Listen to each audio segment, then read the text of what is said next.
everybody, just want to do a really quick update on what's going on in our area.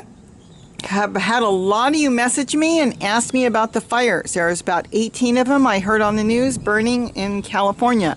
Well, I was in the house just now and I thought it got cloudy outside because it got dark in the house. And no, it's a fire. This is the one I believe in Cleveland National Forest, which they're now calling the Holy Fire. And it was an arson fire. Somebody started this one. We are not near any of the fires right now. There was a fire here about a week or so ago, maybe 2 weeks, and they did get it right out. The weather conditions were good.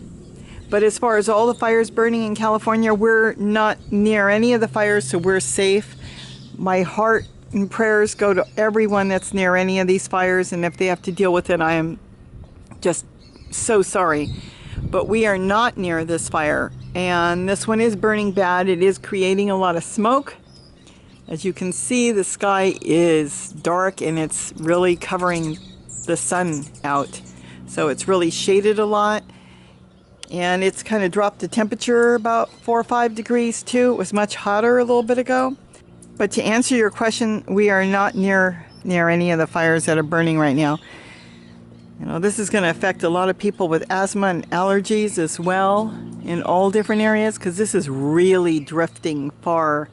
This fire is just got so much fuel, and it's been breezy today, so it looks like it's blowing, whoa, really far. Anyways, I just want to do that update and thank everybody. I may put up a video on how I made some patty melts yesterday. Oh, they came out so good. On my panini maker. So I'll see. It was raw footage for me just to document it, and Gary looked at the video and said, this video's okay. I said, oh my gosh, I don't know if anybody really wants to see it, but I'll see. It's just sometimes I try to videotape something so I don't forget. But anyways, I'm going to try to get some stuff done. I'd like to do an update on the wood chips and to show the difference of having wood chips in a area in your garden and not having wood chips for people that are planting straight into the ground. So anyways, again, thank you for everyone that messaged, but we are okay. That fire is far from us, but you know, the only thing is we can see all the smoke from the different fires, and that one's just really creating a lot of smoke. So with that, have a great day. And thanks everybody, and don't forget to eat what you grow and stay safe. Please stay safe. Bye-bye.